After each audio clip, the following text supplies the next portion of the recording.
Okay, cool. Hi, everybody. We are in Blissbo's studio, my studio here in Maynarm, Byron Bay, Australia. And we're going to take you on a little journey through the new album, In the Names of Love, going track by track. And this might be a bit nerdy and techie, some bits of it, so I hope you don't zone out. But we'd like to go into the sessions and show kind of how they were developed and made and were inspired, and also talk about the meaning behind each track. So a bit of production talk, but also a bit of the essence behind each chant. So the first chant of the album is the one we're listening to now, Gam Ganapataye Namaha. And this is the chant that's dedicated to the archetype of Ganesha.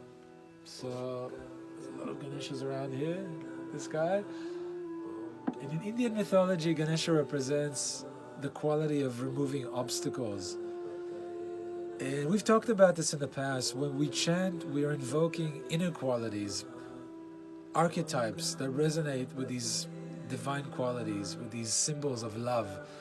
And Ganesha represents,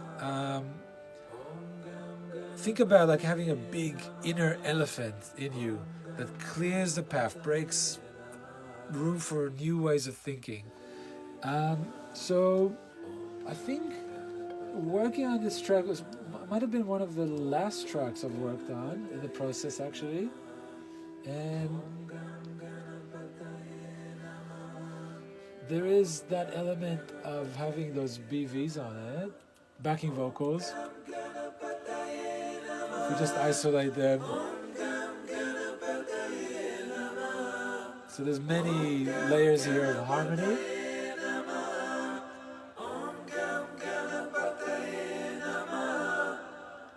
So the song starts with an actual Ganesha Dhyanam chanting.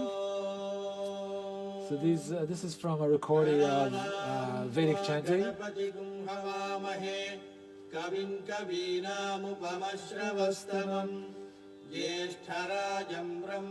So you can probably hear it there in the background if you listen really carefully. And another cool element is the choice of violin to kind of represent the elephant quality. So Clarissa Polak is the violin player here.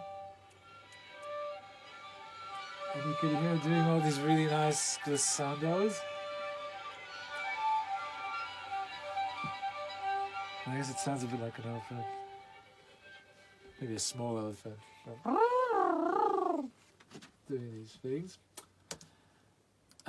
What else have we got? We got beautiful Bansuri playing from Cheyenne Kishore, who played all the tracks on the album.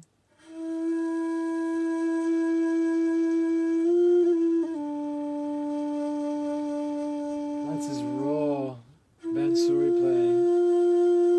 I remember doing these Bansuri recordings in my previous studio, which was just a room in my house. And it was a really hot day, and summer in Malambimbi, where I live, can get really tough. It gets really humid. And because it was a small room and the road was next to it, we had to close all the windows and the doors. And Cheyenne just had a go at the chant. But you know, every chant is like 50 minutes, 20 minutes long. And I remember by the time we finished, I had to literally hose him down in the garden, in the backyard. It was so sweaty. So that's my memory. But he did so well for those conditions. It was almost like a Bikram yoga recording session.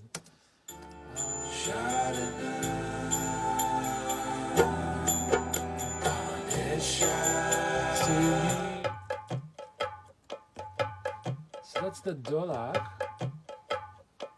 It's actually parts that I played myself with that. I'll show you the drum there. Okay, so the sounds we're hearing now is from the dholak. The dholak is an Indian drum.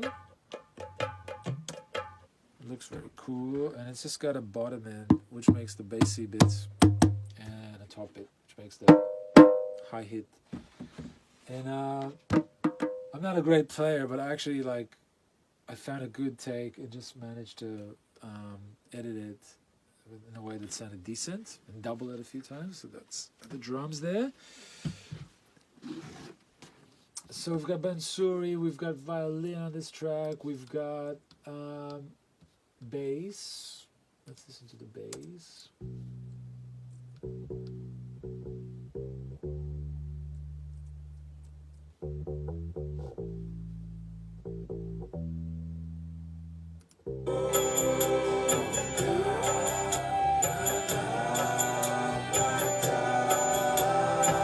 So I think the bass really, I went for this kind of like Beatlesy sound with the bass. It's almost like what would Paul McCartney sound like if he would have played on a Kirtan recording.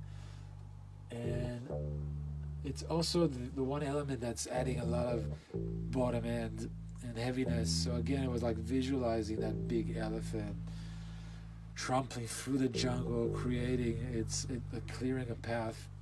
And I was trying to really make the instruments embody those qualities. So it's like a heavy, I don't know if you can imagine it, it's just like a heavy elephant moving around. So that was a little walk through the track. Gam Ganapataye Namaha.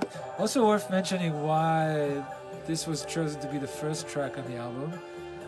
Traditionally, when you start a puja, an Indian ritual, you usually start with some form of invocation for Ganesh. You're inviting Ganesh exactly for those qualities of clearing the path and making everything ready for what's about to come. And yeah, even in a kirtan offering, usually you do a Ganesh chant first. And I also remember when I was at Amma's ashram in South India, there's a beautiful kindergarten there, and I joined one of their little school excursions one day, and there was a boy called Ganesh, and Ganesh had to walk first. He was the first in line because of that. So that's why this chant is also the first on the album.